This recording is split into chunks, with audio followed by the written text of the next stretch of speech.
안녕하세요 여러분, 박성민 목사입니다. 한 주간도 잘 지내셨어요? 네, 이번 주간에도 여전히 말씀 묵상 나눔은 계속됩니다. 오늘 말씀 함께 볼까요? 오늘 말씀은 마가복음 6장 45절에서 56절까지 말씀입니다. 우리 성경책을 펴시고 저랑 함께 말씀을 읽어보겠습니다. 예수께서 즉시 제자들을 재촉하사 자기가 무리를 보내는 동안에 배 타고 앞서 건너편 벳세다로 가게 하시고 무리를 작별하신 후에 기도하러 산으로 가시니라. 저물매 배는 바다 가운데 있고 예수께서는 홀로 무태 계시다가 바람이 거스름으로 제자들이 힘겹게 노젓는 것을 보시고 밤 사경쯤에 바다 위로 걸어서 그들에게 오사 지나가려고 하시매 제자들이 그가 바다 위로 걸어오심을 보고 유령인가 하여 소리지르니 그들이 다 예수를 보고 놀람이라. 이에 예수께서 곧 그들에게 말씀하여 이르시되 안심하라 내니 두려워하지 말라 하시고 배에 올라 그들에게 가시니 바람이 그치는지라. 제자들이 마음에 심히 놀라니 이는 그들이 그 떡 떼시던 일을 깨닫지 못하고 도리어 그 마음이 둔하여졌음이러라. 건너가 게네사렛 땅에 이르러 대고 배에서 내리니 사람들이 곧 예수신 줄을 알고 그 온 지방으로 달려 돌아다니며 예수께서 어디 계시다는 말을 듣는 대로 병든 자를 침상째로 메고 나아오니 아무데나 예수께서 들어가시는 지방이나 도시나 마을에서 병자를 시장에 두고 예수께 그의 옷가에라도 손을 대게 하시기를 간구하니 손을 대는 자는 다 성함을 얻으니라. 아멘. 네, 오늘 말씀은 아주 유명한 말씀이고 우리가 많이 익숙한 본문이죠. 오늘 말씀을 이렇게 보면은요, 예수님의 세 가지 사역의 모습을 볼 수가 있습니다. 먼저 첫 번째로 45절에서 46절까지 말씀을 보면은요, 예수님께서 제자들을 먼저 보내시고 예수님은 한적한 곳으로 가셔서 기도하시는 모습을 볼 수가 있습니다. 이게 예수님의 사역의 능력이고 힘입니다.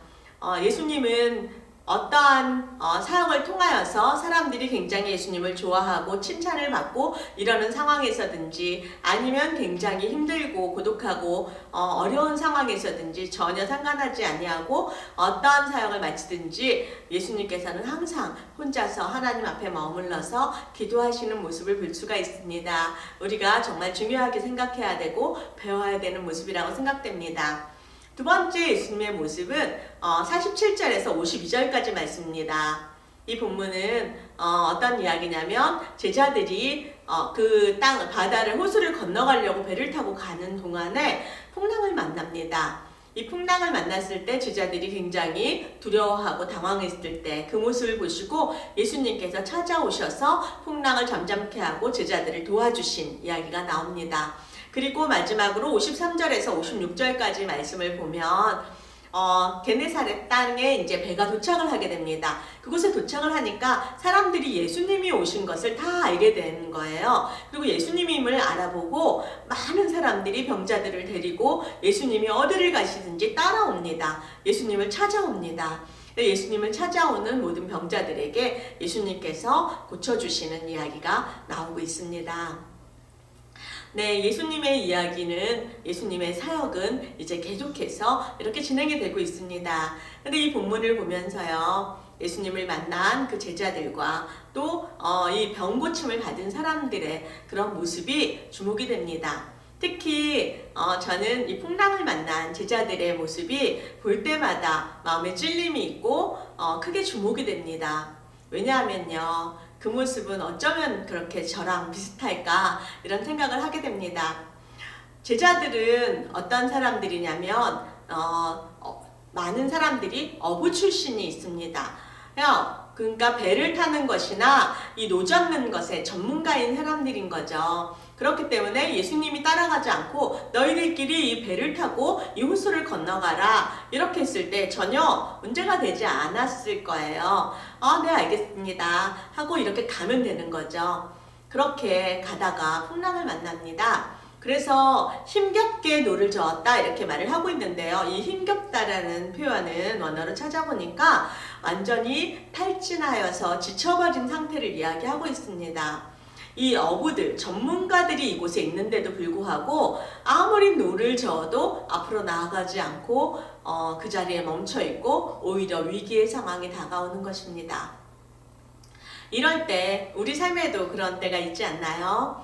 또 지금 코로나가 굉장히 문제가 되고 있고 그렇잖아요. 이 코로나를 잡으려고 정말 많은 애를 쓰는데도 계속해서 확진자들이 또 발생하고 있습니다. 근데 우리 삶에 이 코로나 외에도 또 다른 문제들이나 어려운 상황들이 있지 않습니까? 그런 상황이 발생하게 되면 첫 번째로 저는 그래요. 저의 지혜와 경험과 지식과 이 모든 것들을 통틀어서 내가 해보려고 애를 씁니다. 내가 해보려고 막 애를 쓰다가 전혀 한 걸음도 앞으로 나아가지 못하고 또 나는 더 이상 아무것도 할 수 없다라는 나의 한계를 직면할 때 정말 마음이 어려워집니다. 마음이 어려워지고 나는 자격이 없다 이런 생각부터 아무것도 할 수 없다라는 이 낙심할 때도 있었습니다. 우리가 그런 순간을 살아오면서 다 만나잖아요. 그런 상황을 만날 때 그때 예수님이 곁에 계셔서 이렇게 도와주시면 좋은데 그때 그런 상황에서는요 예수님은 옆에 계시지 않는 것 같고 안 보이는 것 같고 나 혼자 광야에 이렇게 던져져 있는 것 같은 그런 마음을 느낄 때가 있었습니다. 그래서 그게 많이 서운하고 하나님이 나를 사랑하지 않는 것은 아닌가 이렇게 서운해하고 하나님을 원망할 때도 있었습니다. 너무 부끄럽지만요. 그런데요, 우리가 여기서 주목해야 되는 단어가 있습니다. 예수님께서 그것들을 다 보시고 계신다는 것입니다. 제자들이 그 어려운 상황을 겪고 있는 것을 예수님이 보시고 있다. 이렇게 말씀하십니다. 제자들과 지금 함께 있지 않고 제자들 눈에는 보이지 않지만 예수님께서는 그 제자들의 모든 상황과 어려움을 다 보시고 있습니다. 그러면 우리 생각에는 그걸 보시면 그런 어려움을 당하기 전에 예수님이 미리 와서 좀 도와주시면 안 될까? 그리고 빨리 와서 도와주시면 안 될까? 내가 생각할 때는 지금 이때가 진짜 중요한 순간인 것 같고 지금 이때 예수님이 도와주셔야 되는 거 아닙니까? 이렇게 생각되는 순간이 많이 있었습니다. 그런데 예수님께서는 우리의 지혜보다 훨씬 뛰어나시잖아요. 그렇기 때문에 예수님께서 보실 때 아주 적절한 시간, 그 타이밍을 예수님이 기다리고 계시는 것입니다.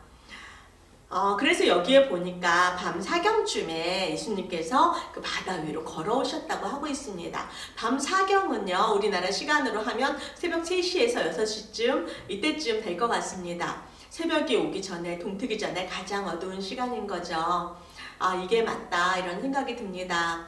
제가 그런 광야의 시간을 걸어보니까요. 정말 나는 힘들다, 아프다 이러고 큰 소리 치고 도와달라고 이렇게 했지만 그 시간에 누가 나를 도와주려고 하면 같이 상처받게 되고 같이 아프고 이런 적이 많이 있었던 것 같습니다. 왜냐하면 내 안에 아직 상처가 남아있고 아직 내가 무엇을 해보려고 힘을 쓰는 것이 있고 내 안에 마음의 도끼가 있었기 때문입니다. 그런데 그 시간을 통하여서 내가 진짜로 나의 한계를 직면하고 하나님 정말 하나님이 없으면 내가 살아갈 수가 없습니다. 하나님의 도움이 필요합니다. 그리고 이렇게 하나님을 찾는 그 시간이 필요했어요. 그리고 제 마음에 그런 상처가 내려놓게 되고 인정하게 되고 또 나의 도끼를 빼내는 힘을 빼는 그 시간이 필요했던 것이죠.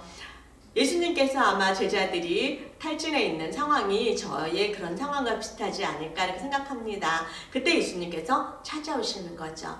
찾아오셨는데요. 정말 놀라운 것은 그렇게 찾아오시면 제자들이 너무 반갑고 좋을 것 같잖아요. 그렇게 간절히 부르고 찾고 원하던 예수님께서 오셨단 말이에요.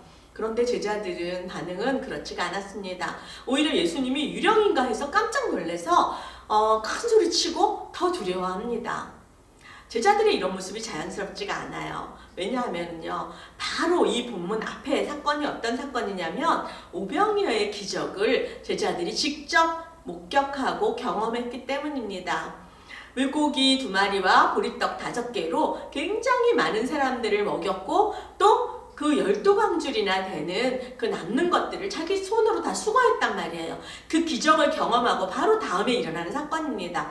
그런데 예수님께서 이렇게 오시는 것에 대해서 물 위에 서 있는 것을 보고 이 제자들은 예수님을 알아보지 못했습니다. 바로 전에 기적을 경험했는데도 말이죠. 왜 그랬을까요? 이 본문에 보니까 52절에 그렇게 말씀하고 있습니다. 그들이 그렇게 했던 이유는 그 떡 떼시던 일을 깨닫지 못하고 도리어 그 마음이 둔하여졌음이러라. 이렇게 말씀하고 있습니다. 그 사람들의 마음이 둔하여졌기 때문에 바로 전에 있었던 떡 떼는 일을 기억하지 못했다고 말하고 있습니다. 마음이 둔하여진다라는 것이 무엇일까요? 마음이 둔하여진다라는 것은 마음밭이 딱딱해져서 하나님의 은혜를, 하나님이 내게 하셨던 모든 일들을 싹 다 까먹었다, 이런 얘기인 것 같습니다. 하나님이 우리의 삶에 얼마나 많은 일을 해주셨는지, 또 하나님께서 내게 베푸시는 은혜가 얼마나 크신지 우리 각자 생각을 해보면 말하고 싶은 것들이 많이 있지 않습니까? 이 은혜와 감사는요, 우리가 그냥 지나가면서 당연하게 생각하면 하나도 내 것이 되지 않습니다. 머물러 서서 하나님이 내게 하셨던 일들을 기억해내고 그것을 생각할 때 그것이 진정한 감사가 되는 것입니다. 그런데 이것들을 까먹는 순간이 있습니다. 어떤 때냐면요, 지금 여기서 제자들이 경험했던 것처럼 거센 바람을 만나고 높은 파도를 만나는 것처럼 내 안에 두려움이 찾아오게 되면 이 모든 것들을 잊어버리게 되는 것이죠. 사단은 항상 우리를 공격하고 우리를 흔들어대려고 합니다. 우리의 약점을 너무 잘 알고 있죠. 우리의 약점이 각 사람마다 다를 것이지만요, 약점을 건드리게 되면 더 이상 내가 할 수 있는 것이 없다고 생각되면 두려움이 찾아오게 됩니다. 이 두려움이 누구에게나 찾아올 수는 있지만 그것이 내 마음에 집을 짓게 하지는 마세요. 금방 대적하고 쫓아버리세요. 우리는 연약해서 언제나 두려움이 찾아올 수 있지만 그 두려움에 머물러서 두려움에 묵상하고 두려움의 생각들을 계속해서 하다가 보면 이것이 너무 커져서 하나님을 잊어버리게 됩니다. 하나님이 얼마나 크신 분인지, 나의 삶에 얼마나 놀라운 능력을 베푸셨고 나를 얼마나 도와주셨고 사랑하셨던 분인지 하나님을 잊어버리게 만듭니다. 이 두려움이 너무 커져서 나를 지배하게 만드는 거죠. 이 제자들이 그랬기 때문에 바로 전에 예수님께서 떡 떼시는 것도 까먹고 예수님이 누구인지도 몰라봤어요. 예수님과 함께 지냈던 사람들인데, 제자들인데 예수님을 몰라봤어요. 그 정도로 마음이 둔하여지게 되는 것입니다. 우리의 상황도 그렇습니다. 그럴 때 우리가 예수님의 음성을 들어야 됩니다. 그런 연약한 우리 제자들과 별반 차이 없는 그런 우리에게 예수님께서 오늘도 말씀하십니다. 내니 두려워하지 말라, 안심하라, 이렇게 말씀하고 계십니다. 예수님께서는 우리에게 평강을 주시기를 기뻐하시고 우리에게 안심하라고 말씀하십니다. 그런데 우리는 지금 어떤 일로 내 마음에 예수님의 은혜를 빼앗겨 버리지는 않았나요? 내가 예배드리고 예배의 기쁨을 누리는데 내 마음이 둔하여지지는 않았나요? 내가 하나님께 홀로 나아가서 회개하고 기도하고 했던 그 기쁨이 있었는데 어느 순간 그 기쁨이 사그러들지는 않았나요? 여러분, 그것들의 마음을 주지 마시고 하나님의 말씀이 내 마음을 지배하게 하세요. 예수님은 오늘도 말씀하십니다. 안심하라, 두려워하지 말라 말씀하십니다. 그 말씀을 우리에게 성취하시고 이루어 주실 수 있는 분이 바로 예수님입니다. 그 예수님을 붙들어야 됩니다. 그 다음에 게네사렛 땅에 갔을 때 이 사람들은 예수님을 알아봤어요. 예수님을 믿었어요. 그래서 예수님을 간절히 찾고 예수님이 어디를 가든지 달려가서 예수님을 만나기를 원했습니다. 예수님 옷자락이라도 살짝 건드리기를 청했습니다. 그렇게 했을 때 예수님께 나아오고 예수님의 옷자락이라도 살짝 손을 대는 자들은 다 고침을 받았다고 했습니다. 오늘 여러분들이 갖고 있는 두려움이 무엇인가요? 여러분들의 은혜를 기억하지 못하게 하는 생각이 무엇인가요? 하나님이 나에게 주셨던 그 많은 일들을 까먹게 하는 그런 생각은 무엇인가요? 여러분들 그 생각을 다 내려놓고 오늘 예수님의 말씀을 붙드시기를 바랍니다. 안심하라, 내니 두려워하지 말라. 그 말씀이 오늘 우리를 부르고 계십니다. 그 말씀이 오늘 우리를 일으키실 것이고 힘을 주실 것입니다. 여러분, 어떠한 상황이 있든지 지금 예수님께서 여러분을 보고 계십니다. 여러분을 주목하고 계십니다. 그리고 여러분을 돕기를 원하십니다. 그 하나님 앞에 나아갑시다. 그리고 그 말씀을 내게 주셨던 은혜와 또 내게 주셨던 사랑을 우리가 기억하고 그 이름을 붙듭시다. 그렇게 할 때 예수님께서 오늘 저와 여러분들에게 다시 한번 그 사랑을 말씀해 주시고 예수님을 찾는 자에게 기쁨을 회복하게 하시고 평강을 주시고 또 힘을 주시고 승리하게 하실 줄 믿습니다. 그 하나님의 사랑이 오늘 저와 여러분에게 함께하기를 축복합니다. 제가 기도할게요. 하나님 감사합니다. 이 제자들의 모습처럼 우리가 하나님의 사랑을 만났고 하나님의 기적을 만난 사람들이지만 너무나도 연약합니다. 그래서 조금만 이렇게 바람이 거세게 부는 것 같고 파도가 높이 치는 것 같을 때면 또 우리의 마음이 쪼그라들고 두려움에 떨고 예수님의 사랑을 까맣게 잊어버리는 것이 우리의 모습입니다.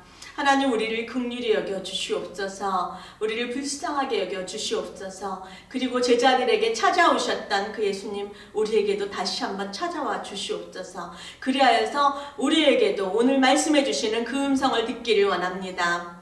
안심하라, 내니 두려워하지 말라. 그 말씀이 오늘 우리를 붙드신 줄 믿고 감사합니다. 그 말씀이 우리를 다시 한번 일으키실 줄 믿고 감사합니다. 그 말씀이 우리를 회복하셨고 승리하게 하실 줄 믿고 감사합니다. 하나님, 오늘 또 우리가 다시 한번 하나님을 기억하고 하나님의 사랑을 기억하고 하나님의 은혜를 기억합니다. 하나님, 더 많이 기억나게 하시고 더 강한 사랑으로 우리를 붙들어 주시옵소서. 그리하여서 반드시 이 환난의 시기에서 이 어려움 속에서도 나를 도우시는 하나님을 만나고 그 힘으로 승리하며 살아가는 그리스도인들 될 수 있도록 축복하여 주시옵소서. 감사드리며 예수님의 이름으로 기도드렸습니다.